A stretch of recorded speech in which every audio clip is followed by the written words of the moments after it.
Hello, hello, and welcome everyone. How's it going? I'm following the chat here and trying to see where everyone's from. France, Nashville, PA, New York, Sri Lanka. Very cool. Welcome, welcome. We are so excited to kick off. What does marketing even mean today? And I know we've all heard this term marketing. It's a buzzword, especially in the music industry. But what does that really mean with what jobs we do? What do we do behind the scenes? And so, to answer some of these questions and to really dive into what this role looks like, I have a very fascinating and tenured panel with me here today. So, I'd love for you guys, I know I can't hear you clap, but I'd love to welcome Joanna, Dani, and Dre. Hello, hello, guys. So, I don't want to do a lot of the talking here since we have some really great people. And one of the ways I wanted to kick off was to introduce each one of them and to learn about exactly what the day in their life looks like. So the average day and their favorite thing to do in their new role as a marketer. So Joanna, if you're ready, I'd love to kick off with you.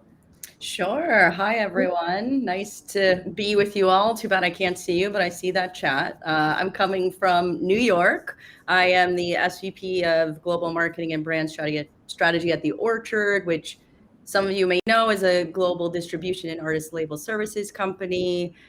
So basically, my day-to-day is leading a department that has a lot of different marketing functions. So as we get into what marketing means, you might hear about that, but it's digital marketing, brand marketing, video services, advertising, runs the gamut. But for me, the most exciting thing about the job is that you never know everything. Like, you always have to learn something new.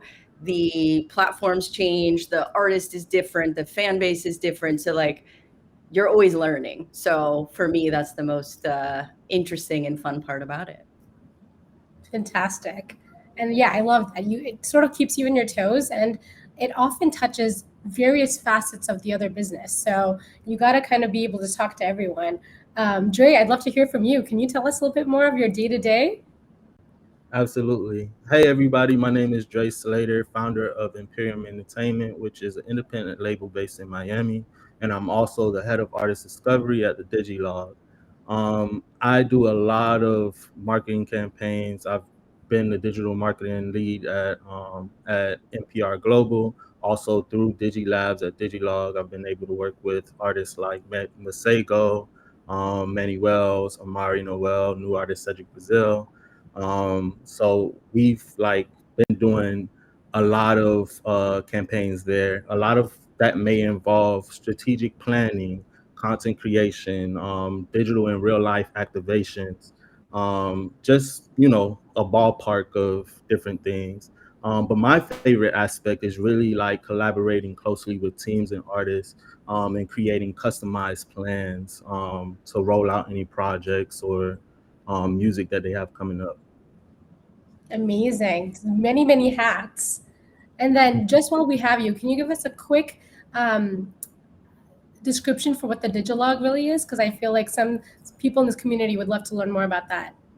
Oh, absolutely. So the Digilog is a global music and tech community organization. We have representatives all over the world. We stand on four pillars: community, education, music careers, and artist discovery.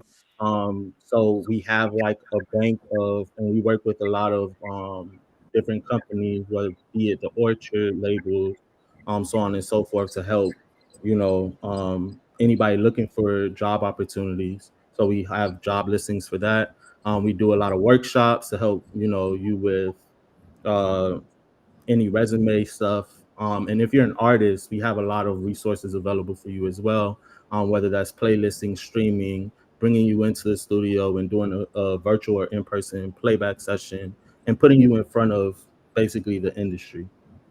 Yeah, so definitely a great organization to note down and to kind of check out after the festival here. Dani, I'd love to turn the mic on to you and have you share a little bit of your day to day and what your favorite part of the role is. Yeah. Hi all. Nice to be here. I'm Dani. So I work at FM Group, which is a division at YMU, which is a global company. Yeah. My title is artist manager and CMO. My current roster is Chet Faker, RAC, Passion Pit, as well as Paris Hilton for her music career, which is lovely. A little bit of background about me. Before I moved into artist management, I worked still at YMU, but strictly in the marketing department, where I oversaw Young Gravy, Valentino Khan. There's a great South African artist I work with called Loiso, who I cannot plug enough because I just adore him. So I was there. And then prior to that, I was at Ultra Records. I ran the digital department. And so I worked with artists like Sophie Tucker. I worked on Black Coffee's Grammy Award-winning album, which is still my baby to this day. And so I have kind of done everything from the label side. I've also done strictly marketing and like the tour regard and whatnot, brand partnerships, merch launches, et cetera, et cetera. And then now I get to be an artist manager and take all the knowledge I have and apply it to here. So, my favorite part about the day is just getting to work directly with artists. I think similar to what Joanna said is that because my roster is so different, I have been able to pull different examples from different points in my career and figure out how to apply them.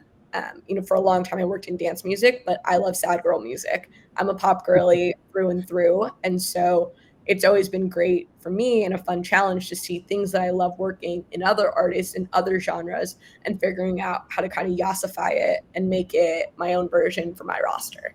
So that's probably like my favorite thing is just constantly learning and getting inspired by other artists and other teams. We love that. And I think that's actually such a great point that I kind of want to chat a little bit more about is that all three of you seem to wear many, many hats on your day-to-day, right? And so you're juggling a variety of different things between stakeholders at your own company, within artists and their own teams, other companies. But to be successful at these roles, there are certain skills and that are required, right? And so I'd love for each, and I know there's a million things we can talk about, but as we're transitioning into these careers and getting really, really good at the roles that you all are at, what are some skills that you think are incredibly important to be a successful marketer? Joanna, would you like to go first? Sure thing. Yeah. I think when it comes to skills, there's many, but the two that I would say, like, in general, like no matter where you go in marketing or the industry, etc., would be like details, mining those details. Okay. Because if an artist doesn't think you know their story or their fan base, I think fans notice when something is not authentic from an artist. I think just in general, like within an organization, like when you are working with either other stakeholders and even your own peers, knowing the details of something is really important. So remaining as basic as it sounds, detail oriented, it's really important. Like those little misses, I think, do add up. And I would say also just like managing your time.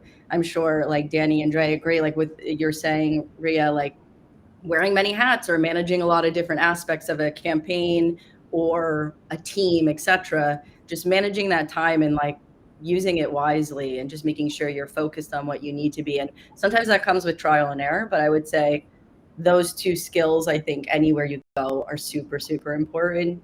And I think when it comes to more like qualities, I think doing your research on any project, artist, anything you're encountering is super important.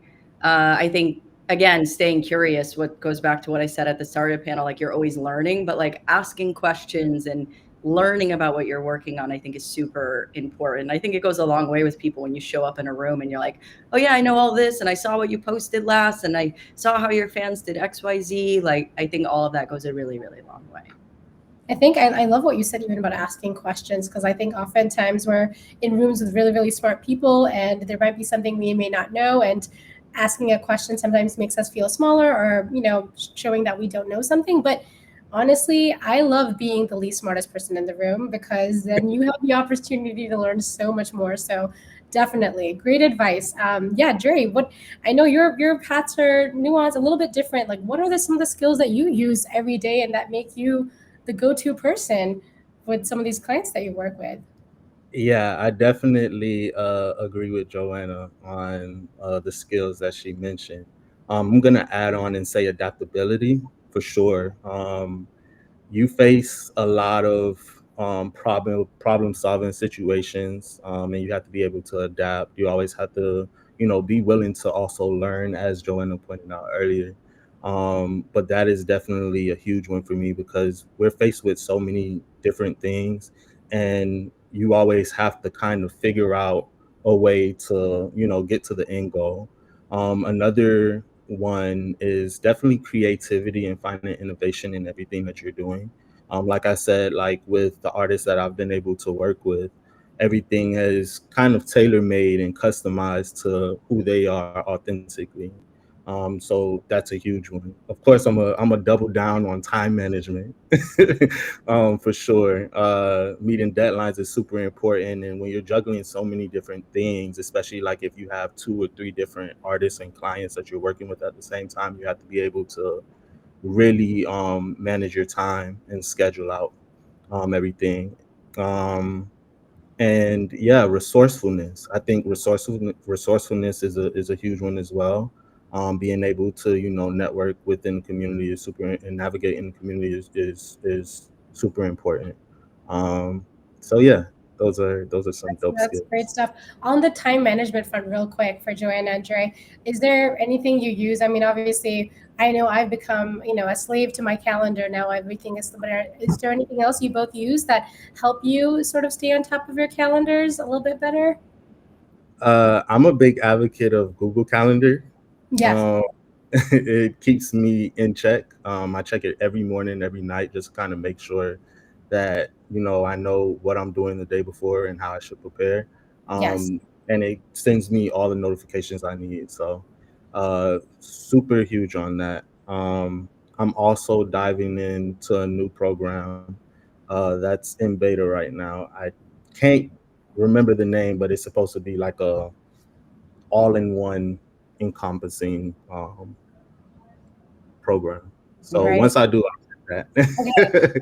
Wash his face, follow Watch Dre. it, and stuff. come on back.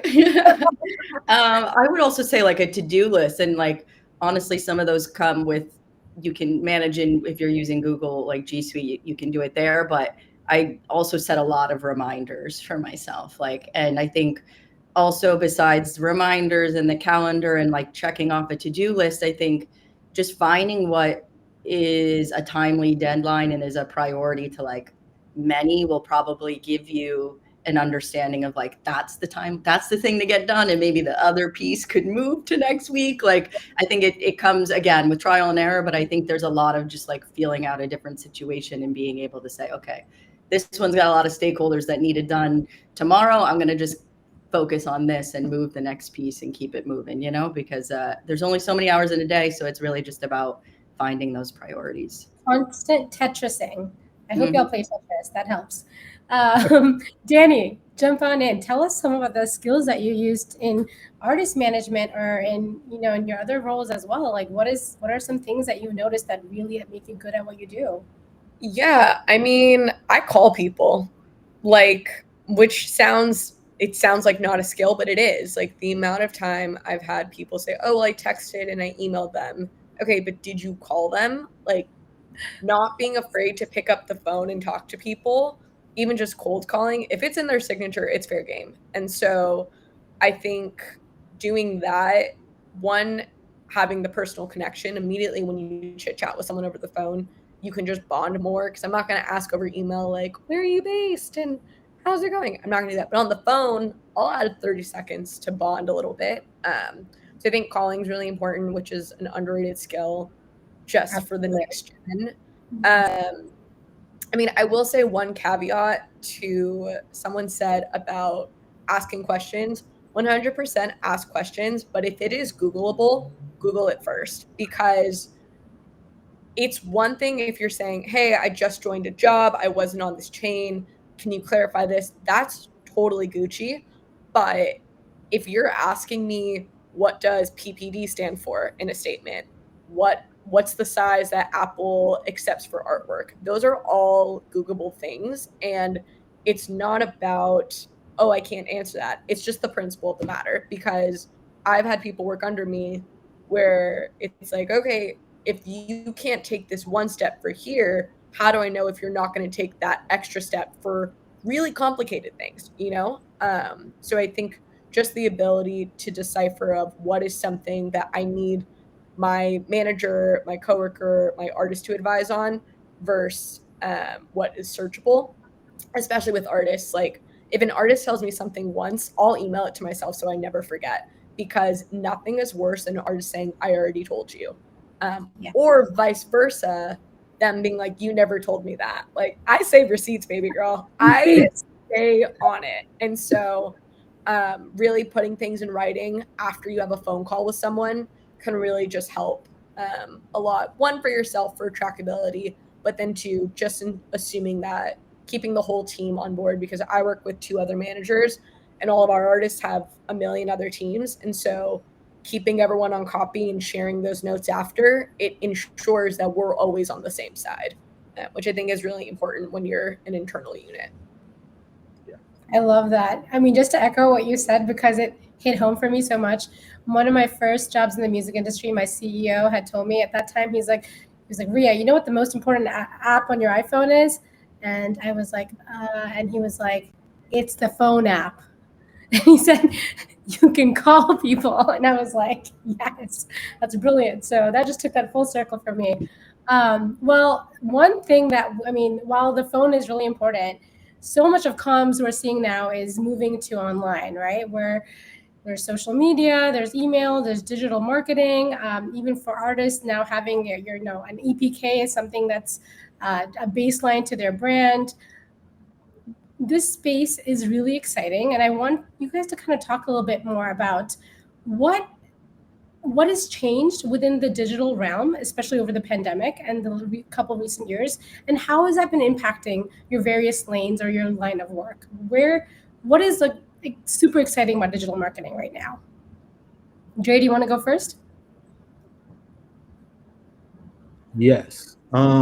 Well, with digital marketing, for sure, I can say I enjoy the fact that you have access to a global reach. I think that's super important, and we can dive into like the real-time data and analytics and so on and so forth. And also like just being able to, have access to streaming live events in real time and things like that. It's definitely changed the space that we work in now, versus what things were like before. So, yeah, that's pretty much the spill of. Yeah. And Joanna, what would you say in your sort of line of work where you've seen, the digital space advance and impact marketing and digital marketing? Yeah, I mean, I think if I'm thinking back to the start of my career, it's like pretty much everything has changed. It's been a while. There's always new platforms, right? There's always something with social media that launches, and it's kind of like deciding, or I guess investigating, researching, etc. Like, is the platform gonna work for that artist, fan base, the project, the brand, however you're showing up? And some of that is like you're testing it. Some of it's like you kind of have to be there to break through some of the noise and make sure your brand is showing up where you want it to.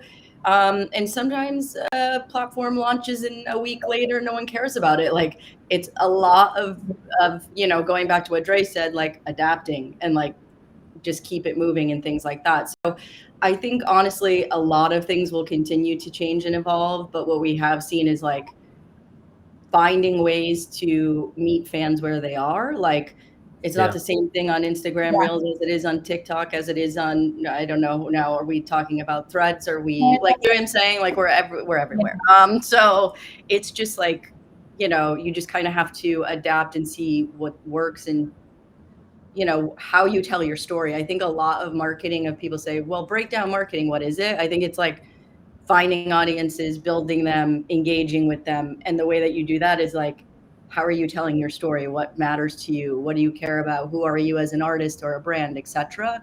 I think like during, Rhea, you brought up the pandemic, like there was a lot of obviously people connecting from like a global standpoint and really wanting, like they were going live, they were doing things stripped down. They never were on TikTok before. All of a sudden they were on TikTok because they had the time, they weren't touring, etc. So I think again, that keeps evolving, and we've seen a lot of people like get used to a platform that way, and they've continued it, and that's great because they took a chance because they were able to. And then other ways we see people kind of getting a little like screen fatigue, and they want to be outside, right? And they want to see these artists perform, or they want to engage in an experiential or interactive way. So honestly, I think it really does continue to evolve, and I think that can feel uncertain to a lot of people, but at the same time it can be exciting because you're trying stuff out and you're seeing what works or not. And when something does, like, it's super exciting. And I think, again, it all comes down to like finding your fans and like sticking with them. And sometimes that can be as easy as like a text or email, list, and being able to message them regardless of social platform. So I think it's just about, always finding that way to find your fans and talk to them. And so, Dani, for you, like as an artist manager, has that changed the way you're promoting your artists or live gigs, or kind of the shift between digital and live gigs? Yeah, I mean, I think it's really important that people remember having fans online doesn't mean they care about you, respectfully. Like, the amount of artists who are massive on TikTok and can't sell a piece of merch, or have a viral moment on Spotify and no one follows them on Instagram. Like, there is a massive difference between people engaging with you online and actually going and investing in you. And so, my advice always to artists, even when I worked in a label, is it's like, don't bother being perfect on every platform. And the reality is like every platform's the same. What Twitter was is what Tumblr was, which is what MySpace was. Shorts is Reels, which is TikTok, which actually is Vine. Like, there hasn't been, respectfully, a fresh idea probably in 20 years. Like, that is just the reality. Everything is getting recycled. And so, for me, it's really important to not overwhelm artists with this idea of like, you need to be chronically online, because one, it's not healthy. Like, I always tell artists, you are a human first and the rest is later. And so it's really important. I think it's just to meet where your audience is and focus on that. If you like being funny, if you like being forward facing to content, do that.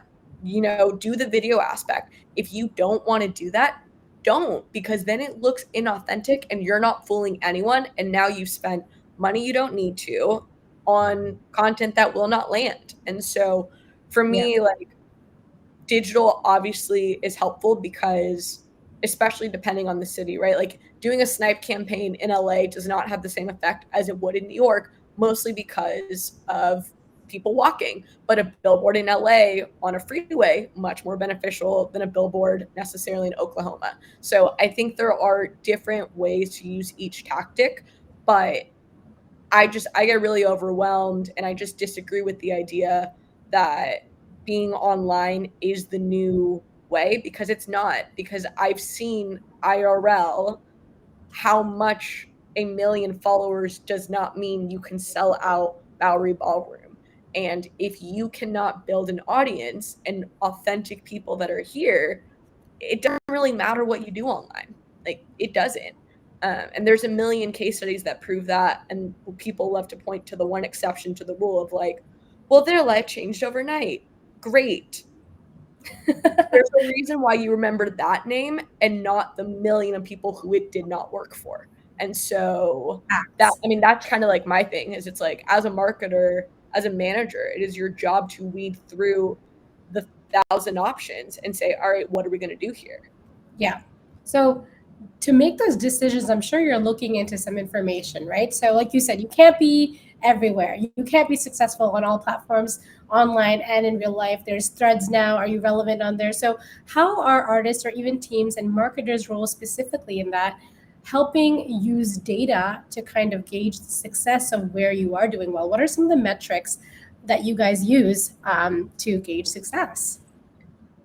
I mean, I look at Spotify artists daily. I look at Apple Music daily. I look at Amazon for Artists daily. Like, any of the streaming platforms, I look at daily. I look at month over month. I look at, some of these platforms have really great metrics where, oh, you got added to a playlist here. That's with the spike. Oh, discovery mode ended here. That's a spike. Like, there's a lot of built-in tools that I think you can use, which personally I think is the most important.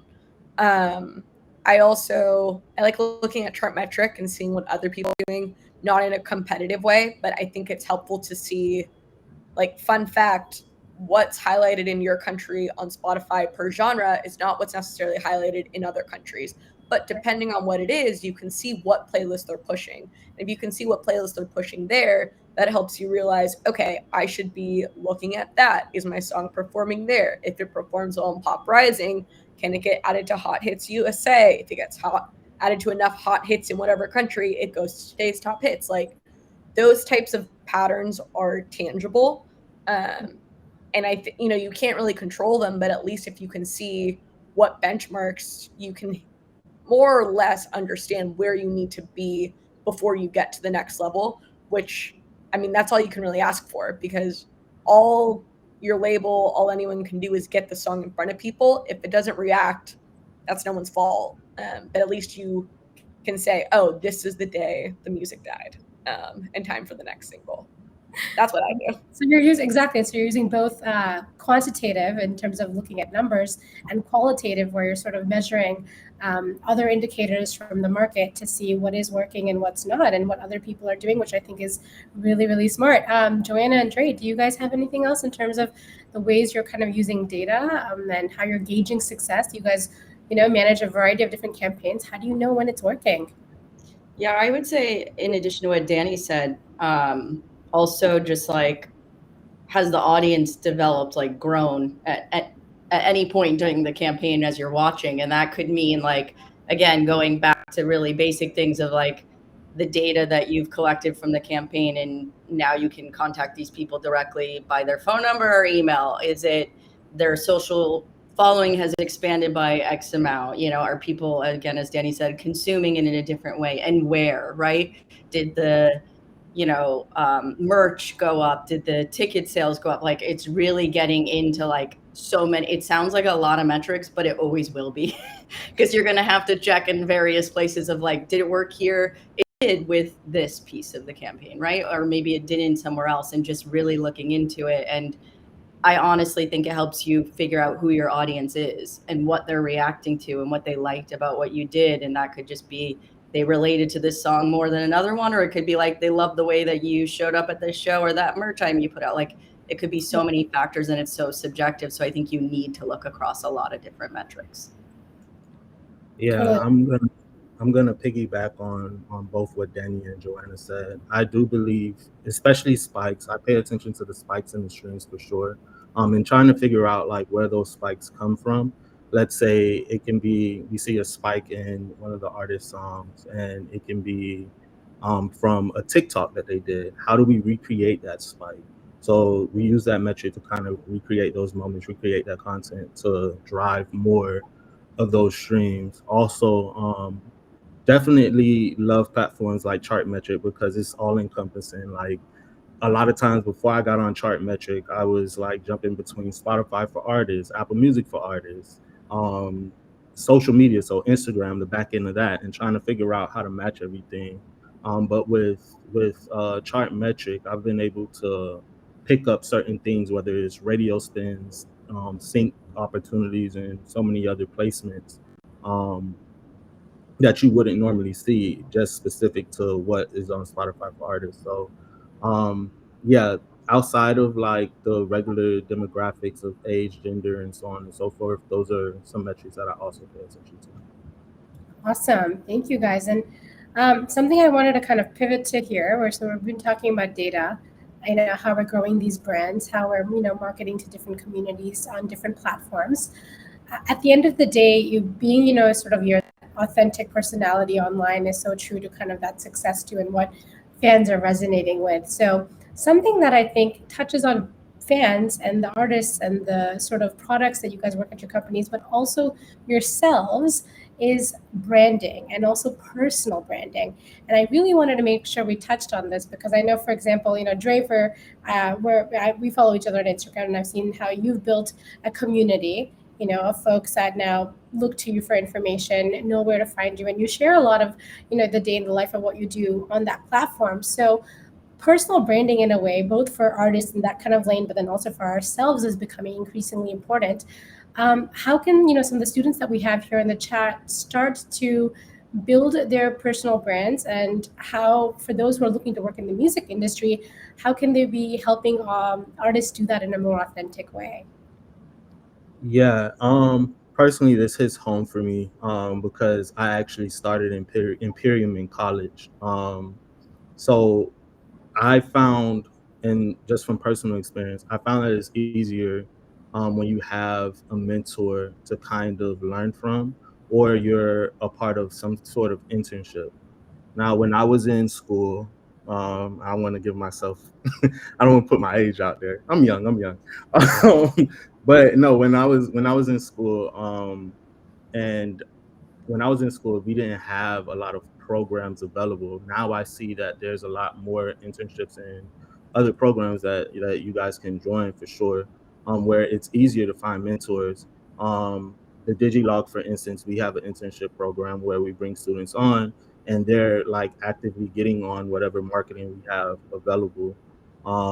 And same with programs like Finesse Media as well, where they'll put students to work with, any label acts and so on and so forth.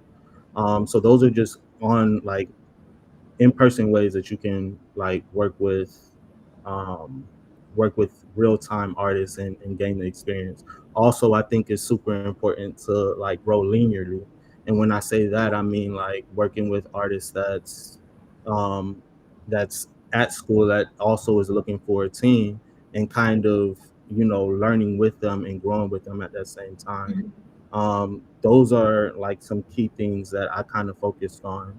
The artist that I mentioned earlier, Cedric Brazil, we actually um, started in college, and we've been able to kind of grow from there. So yeah, those are a few pointers that I would say you should definitely do in terms of growing your personal brand. Awesome. Well, I'm getting a little conscious of time. There's a question I wanted to specifically ask Joanna really quickly. What are some ways that these new young aspiring professionals can stay up to date on what's been happening in marketing? Are there resources that you go to on a day-to-day, whether that's music business news or tools, or just within your marketing? How do you stay kind of on top of everything you're doing? Yeah, I mean, I think it's a few things. Like I get inspired by like other people's projects too. Do you know what I mean? Like I like to watch what I see of artists that I like, or maybe have an affinity to artists that I'm working with, or brands that I'm working with, etc. But also like just being out in the world and like other like entertainment businesses and things like that, where it's just like, you could even go to a museum and get inspired by something. Like there's so much that comes out of just like experiencing things. So to that end, if you're also digitally like being on those platforms and things like that, if you're like, what trend should I pay attention to? It's like, just see what people are doing and posting and how they're reacting to different things. Like, I think sometimes that's the best way to know if something is actually on its way up, is like experiencing and engaging with it and just paying attention. I think for general, just like if you're trying to know more about what's going on in the music industry, I think Rhea, like Music Business Worldwide, Billboard, things like that are super helpful. If you're interested in more like technology, there's things like TechCrunch. Like if you're interested more in like the video creator side of things, there's websites like TubeFilter. I honestly think it's like never ending of something. So but I really enjoy, like I also have worked with some outside developers that like have made different like interesting interactive either like websites or ways to kind of engage with fans, and just seeing what they post about their own like case studies or concepts they've come up with. It's just inspiring. So I like to just pay attention to just seeing what other people are doing generally within our industry. And that could just come from you researching an artist you like, finding out who either their management or their label is, and kind of just seeing what they're doing and how they're rolling things out online. I think you'll start to notice like, oh, they did this here around this single, and you'll kind of piece things together. And sometimes it can really spark something within you when you're thinking about another artist or a brand or a project, and possibilities are endless. Well, I want to get to some of the questions we have in this chat as well, but as I'm looking through kind of any good ones to really ask y'all. Can you guys quickly share a tool or hack that you use and that has changed the game for your marketing? Or it's whether it saved you time or it's something that your artists love that you do for them now. Yeah, we'd love to hear that while I find another question for us to ask. We use Asana, which is super helpful. One, for assigning tasks. We share it with our artists so that they can assign tasks to us. Great way to have accountability.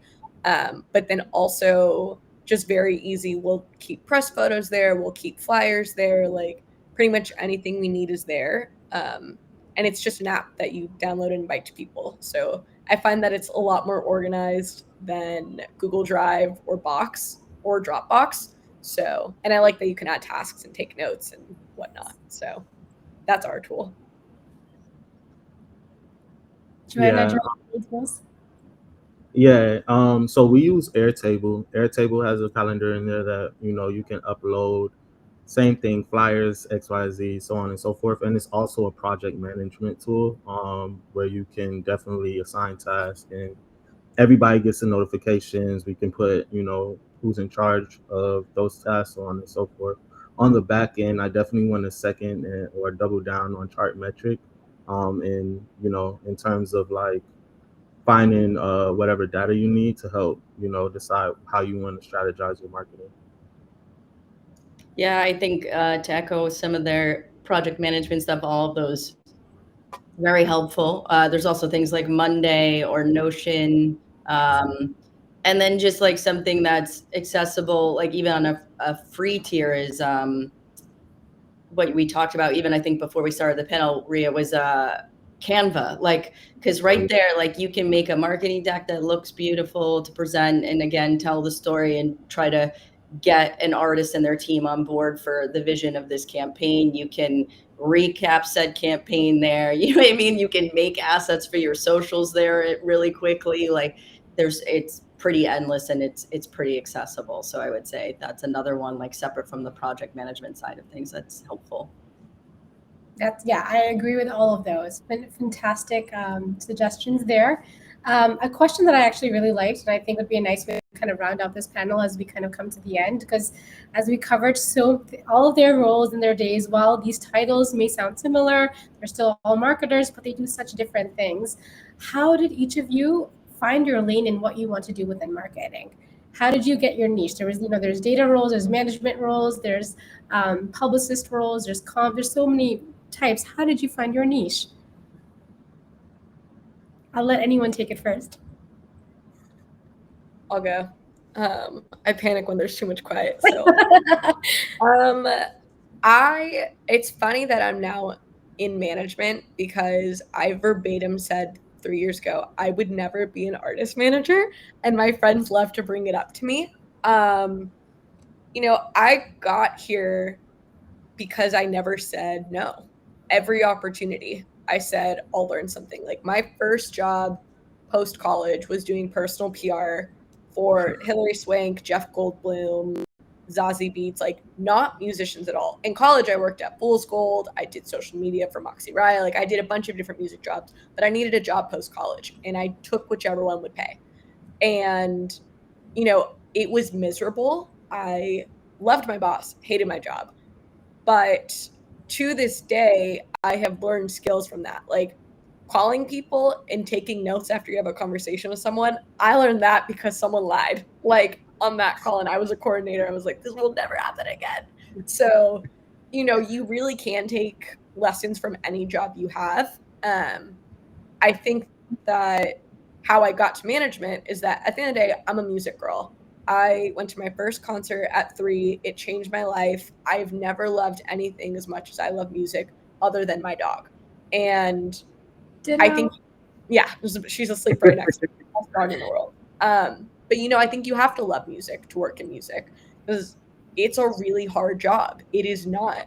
It's fun, but it's not fun all the time. And so I got to management because for me, what I loved about marketing was taking a cool product and showing people why they could care. And management is really just investing in people. Like it's taking an artist and magnifying it. And it feels good to magnify someone's dreams and have an impact. versus when I was at a label, you have a different objective. Like, it's just the reality. And why I chose management is even doing marketing for an artist, you're still a degree away. And I work not 24 hours, but it feels like I work 24 hours a day. And so to put that effort in, I wanted to be as close as possible. So that's how I got here. But like, last advice is just say yes to any op that feels like it could maybe be a thing. You just never know. Yeah, my story is the total opposite. I started actually in management and none of it was intentional. I actually didn't see myself behind music. I always was super passionate about music, and I'm gonna highlight the keyword passion because that is definitely the drive. But yeah, I actually jumped in during my junior year of college, and just started like diving into what management meant as I'm navigating through the industry and talking to mentors. It kind of allowed me to just kind of figure out where I wanted to go. And as a manager, you're wearing like several different hats. You're the PR person, you're the marketer, you're the therapist. You're doing so many different, there's so many different factions to being a manager. And one thing that I really, as a somebody who's working in the independent realm, it was just kind of figuring out how do we fund everything. So how that kind of led me into this whole marketing world was, hey, I need to cut expenses. I can't hire, a marketing guru to cover this, cover whatever campaign we're doing. So I took time to like get into like whatever marketing classes or talking to different, marketing mentors. Shout out to Drew DeLeon, who is one of my marketing mentors, and JR McKee. I've jumped into classes with Brandman Sean. I've been involved in different communities and just kind of took that to, teach myself on how to learn. That kind of led me down different roads and different opportunities to work with, other artists and different labels. So, yeah, I know we're short on time. I'm cutting it. No, I know. Well, I know we're getting conscious of our time running out, but I wanted to get Joanna's quick thoughts in too. Yeah, I mean, I think for me, it's similar. Again, the passion comes down to loving music. And if you don't have that and want to get into music industry, maybe no, maybe just, work at a different one. That's all. But like, for me, it was really just, I enjoyed finding ways to help artists, find their fans, talk to them, etc. And that was different when I first started out, but I've always kind of been in the digital marketing space. And, I was working with a lot of different artists and labels and directly with managers, etc. And I just was like, okay, I want to keep doing this, and I'm just going to take a chance on me and go somewhere that will take me and try it out. And some of that meant building my own sort of community or agency or connections and networking, etc. And eventually, I mean, I've been at the Orchard now for over 9 years, so I've had different sort of jobs or purview since I've been here, but it all comes down to that, right? Just finding those audiences and helping artists find who they want to be, right? So yeah, that's me.